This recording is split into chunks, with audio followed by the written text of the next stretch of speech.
செந்தில் பாலாஜி சொல்றாரு, எடப்பாடி பழனிசாமி அமைதிப்படை பழனிசாமின்னு சொல்றாரு, அமைதிப்படை அமாவாசைங்கிறார். அவருக்கு கரெக்டா பொருத்தமான பேர். திரு பாலாஜி அவர்களுக்கு பொருத்தமான பேரை அவரே தேடிக்கொண்டார்.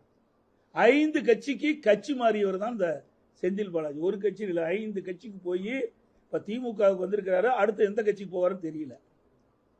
ஒரே 5 ஆண்டுல 2 கட்சி சின்னத்துல நின்று ஒரே வேட்பாளர் இவர் தான்.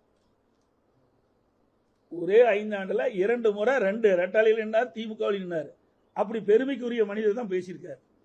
இதே செந்தில் பாலாஜி மறந்து பேசுவார் என்று கருதுகிறேன்.